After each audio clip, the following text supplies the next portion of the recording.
Good evening and welcome to the November 10th, 2025 work session meeting of the Hatboro-Horsham School District Board of School Directors. Please be advised that this meeting is being recorded. The opinions expressed by any member of the public do not necessarily reflect the views or opinions of the Hatboro-Horsham School District Board of School Directors and are solely those of the presenter. The Hatboro-Horsham District Board hereby expressly disclaims any and all responsibility or liability for any defamatory or slanderous statements expressed by any member of the public. If we could please stand for the flag salute. I pledge allegiance to the flag of the United States of America and to the republic for which it stands, one nation, under God, indivisible, with liberty and justice for all. Mr. Stone, could we please have roll call? Teresa Brown. Tara Connor-Halston. Here. Susan Hunsinger-Hoff. Maggie Kistner. Here. DJ Schultz. Here. Aaron Stroop. Aaron Whalen. David Brown. Jennifer Wilson. Here. 4 board members present. The meetings from the October 27th, 2025 legislative action meeting are attached for review and will be on the November 24th, 2025 agenda for approval. We're now going to move to our curriculum committee and Mr. Dave Weber, or Dr. Dave Weber.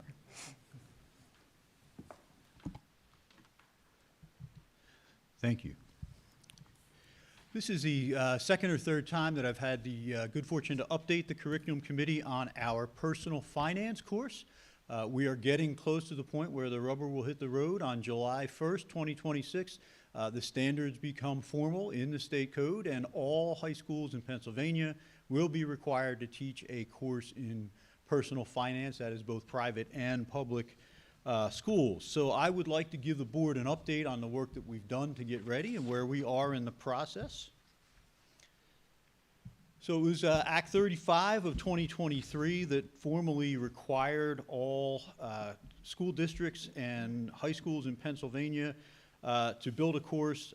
The law requires all students to take that course sometime between grades 9 through 12.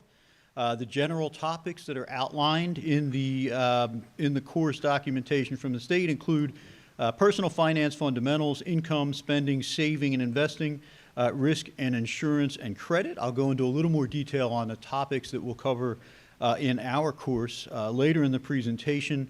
And as I already mentioned, the standards for academic finance formally go into effect July 1st, which means that all high schools are required to offer at least a half credit course in personal finance beginning with the 26-27 school year, that is next school year.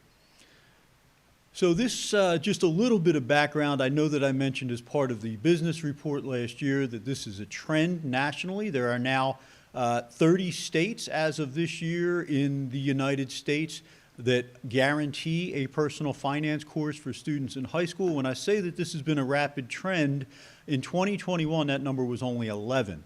So in the past 4 or 5 years, a number of states, Pennsylvania among them, have mandated a personal finance course for students in high schools. And again, this is a trend in Pennsylvania. On this map, which came courtesy of the Next Gen Personal Finance, a nonprofit that I'll talk a little bit more about in a second, you can see that there are 5 states represented by a little gavel that adopted those policies just this year. So we're up to 30 states out of the 50 nationally that make this a requirement for students. Here are the basics of what we're looking at in Hatboro-Horsham. We have to have a half credit personal finance course on the books beginning next school year. Previously, we offered a course that met most of these standards through the 1.0 credit financial literacy course. Next year, we are replacing that course with a half credit personal finance course. This, by law, the class of 2030, which is this year's 8th graders, next year's 9th graders, will be the first class that must take this course as part of their graduation requirements. The course will be offered to students in grades 10 through 12 in Hatboro-Horsham. The reason we're pushing that, a little bit later in the careers of our students is that research has found that students typically grasp and retain and appreciate the material a little bit better when they take it a little bit later in their high school experience. So the staffing implications for us, we will staff this with the teachers that we have on hand. The state has offered us a lot of flexibility. Our first go-to will be the teachers that we already have in the business department to staff these courses. We have a lot of flexibility. Again, teachers that hold certificates in business computer information technology, as well as certificates in family consumer sciences, high school mathematics, and high school social studies, among a few other certs that are less common in this school district, can teach the personal finance course by state code. And currently, we have 10 different educators at the high school who hold one of those certs who have expressed some interest in teaching the course. So I'd like to go into a little bit more detail for you about what the course will involve. These are outlines of units that are offered through, I mentioned, the Next Gen Personal Finance as a resource. They are a nonprofit, very well reviewed and highly regarded on a state site for districts that have been doing the work as we have of figuring out how to implement the personal finance course. These are free courses, and again, highly recommended. The outline of the courses, and I'll just give you a little descriptor with each of these about what's taught in each of the units. Starts with a unit on behavioral economics, which includes things like personal values and how they differ and how they impact financial decisions, as well as biases, cognitive biases, and how they impact financial decisions. Banking topics are a little more what you might expect: checking accounts, adding, withdrawing funds, savings accounts, and other savings options, such as CDs and money markets, understanding bank statements, banking fees and overdraft protection, strategies for saving money and emergency funds, and then aspects of online and mobile banking. A unit on investing includes topics such as investing and reasons to invest, the stock market, bonds, managing risk when investing, mutual funds, index funds, exchange-traded funds, beginning investment and brokerage accounts, and then investing for retirement. Credit unit includes topics such as credit interest rate and term, net worth and how it's calculated, debit, credit, and prepaid debit cards, payments, minimum payments and cycles of debt, loan fundamentals, and auto loans. Units on managing credit include topics such as debt management and strategies to eliminate debt, credit reports and credit scores, and building credit. A unit on paying for college would include topics such as filling out the federal financial aid, student aid forms. Those of you with students in college know and love that form. Scholarships and grants, student loans, financial aid, and student loan repayment. Career unit, which includes things like pathways, job hunting and networking, resumes, cover letters, and conducting interviews. A unit in insurance includes topics such as insurance and financial risk, premiums, deductibles, and coverage limits, how insurance companies profit, auto and renter insurance, and then health insurance and accessing health insurance. Taxes, understanding pay stubs, gross and net pay, tax cycle and tax forms, filing federal and state taxes, flat and progressive tax rates, and completing a 1040 to file taxes. A budgeting unit includes topics on expense categories and budgeting strategies, budgeting for rent and food, budgeting for transportation, and building a budget from a salaried income.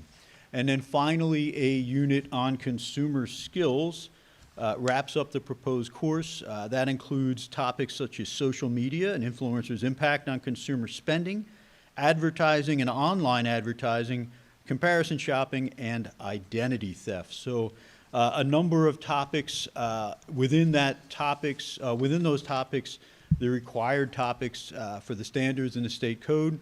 It will be a rich course for students, pretty good overview, a rich overview of the aspects of personal finance that will impact them as adults.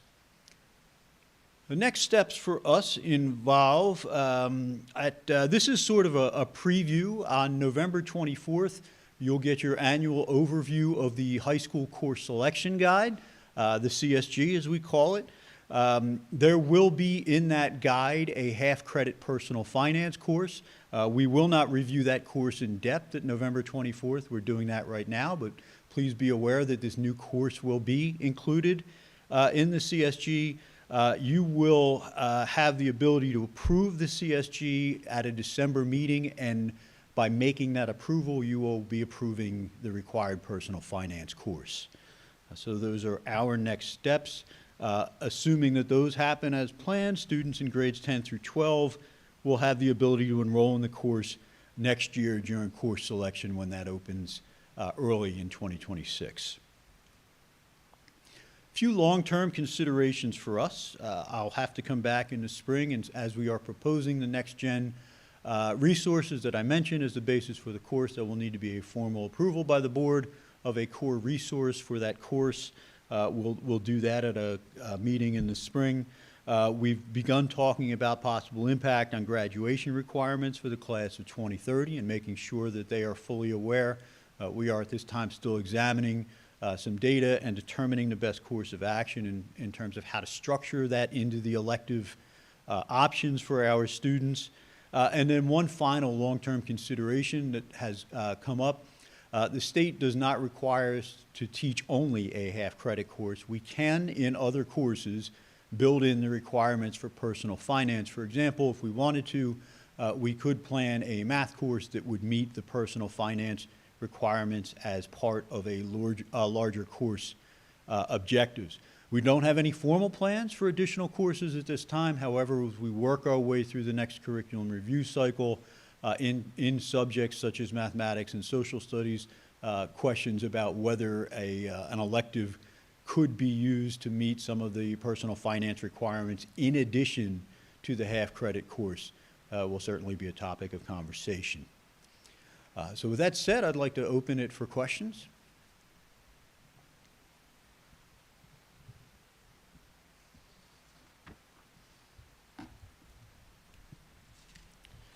Okay, well, thank you very much, and we'll look forward to updating you in the spring about where we are with this required course. Thank you. Thank you. Now move to Policy Committee. Ms. Schultz.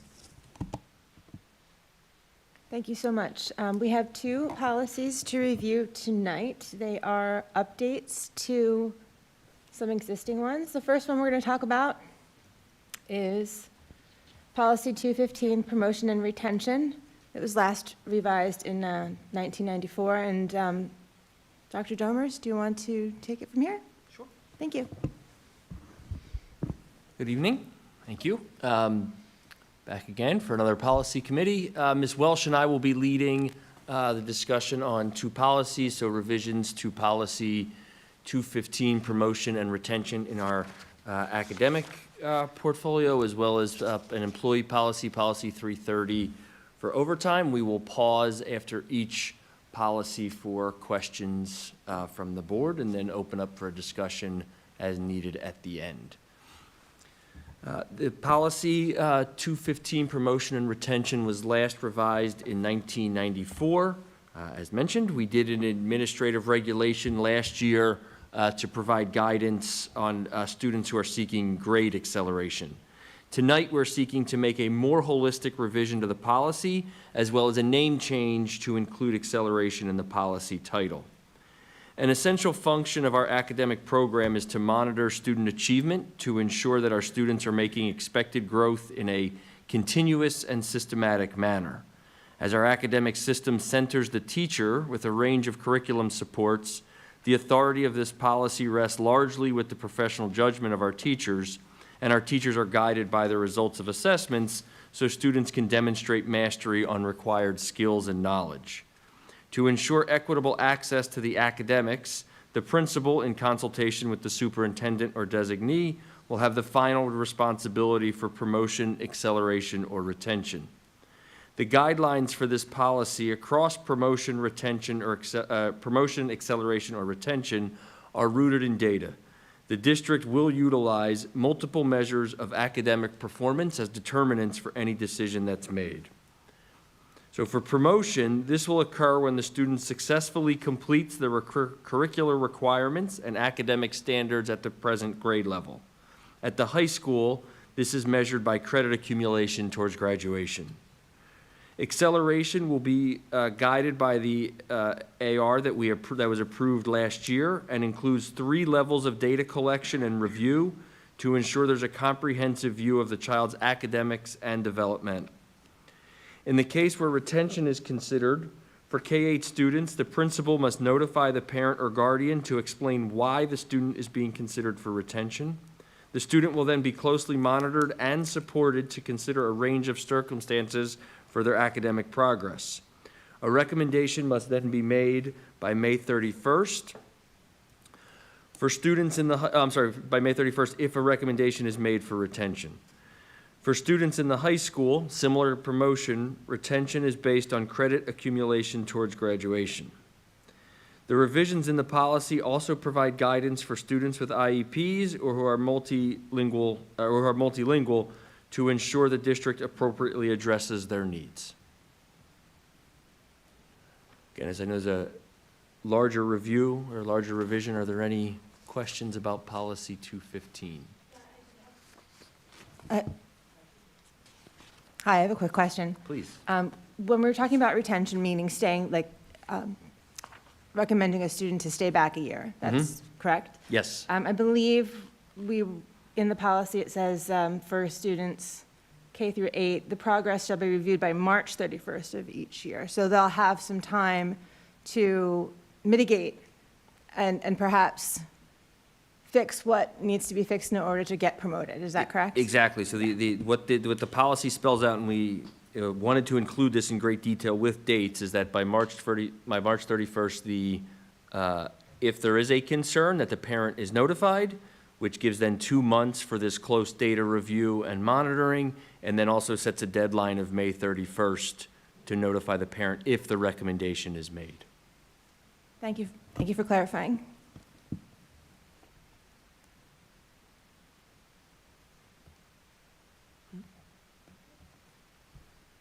All right, are there any other questions?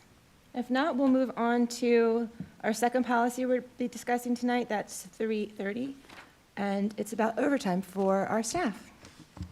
Thank you. So the last revision was 2009, as you had mentioned. In this revision, it will ensure alignment with federal and state laws, as well as compensation plans, individual contracts, and collective bargaining agreements with some of the language update. We've specifically identified opportunities for overtime calculation, solidifying a current practice, which is to include holiday time.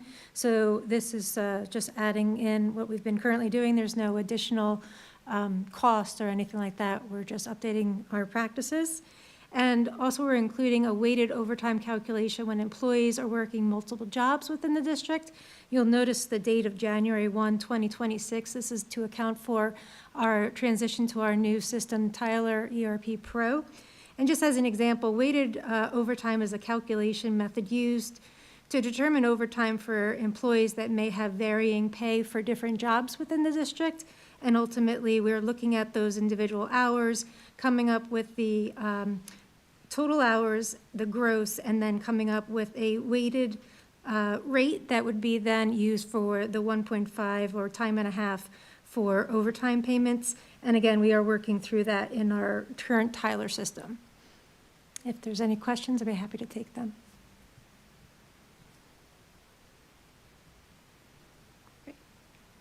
Sounds like there's none. Thank you so much. Thank you. Madam President, that's my report. If I just may add, appreciate the board's review of these 2 policies. Specifically, just want to speak to retention and acceleration. As we know, the decision to retain a student or accelerate a student has been ebbed and flows historically. There is a lot of research around the detriments and the harm that can be that a student could experience if inappropriately retained. And so having strong procedures around the decisions and the deliberate nature of both deciding to retain a student or to accelerate a student, even though a student may be thriving an acceleration may not be appropriate. And so having these strong policies in place is really essential. So I appreciate the board's review, and Dr. Domers, you and your team carefully looking through the guidelines to which directing the administration on how to handle these delicate situations. Thank you.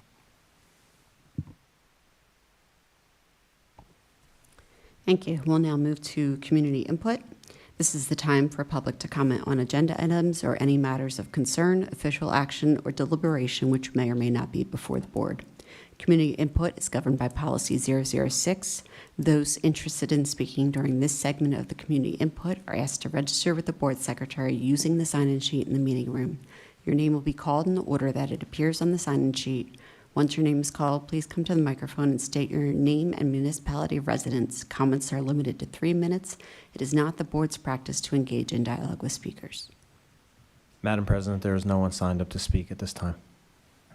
Thank you. We'll now move to comments from board members and superintendent. Dr. Eveslab. Thank you, Madam President. Typically give a superintendent report at our legislative action meeting. Just want to, because of the date, it's obviously November 10th and it's Veterans Day tomorrow. I just wanted to share some timely comments about the Veterans Day celebrations that are occurring in the buildings. This week we're holding several Veterans Day celebrations that we're very proud of. Today, earlier at the high school, under the direction of social studies teacher Brian Knox, Principal Dr. Williams, and several motivated student leaders, the school held their 5th annual Veterans Day breakfast and ceremony to honor our veterans. Students invited their family members and loved ones who have served to come together at the high school for a wonderful gathering. There are also Veterans Day events tomorrow morning at Keith Valley Middle School and at Blair Mill Elementary School that we hope that our veterans and families can join us. But this year at the high school, we proudly added a new element to our program. The Hatboro-Horsham School District is honored to recognize United States veterans who put their education on hold to serve our country. We're proud to have conferred 2 Hatboro-Horsham diplomas this morning to veterans who left high school before graduating to serve in the armed forces. These veterans both happen to be Marines, were honorably discharged veterans of World War II, the Korean War, or the Vietnam War, and also resided within the Hatboro-Horsham School District. And today we proudly honored these 2 veterans and granted them Hatboro-Horsham School District Diploma. So congratulations to Robert Edward Asham and Robert Long. On behalf of the board administration, we extend our deep gratitude for their service and congratulate them on this distinguished recognition. Thank you. Are there any other comments? Okay, I'm looking for a motion to adjourn. So moved? Second. All those in favor? Aye. Meeting adjourned.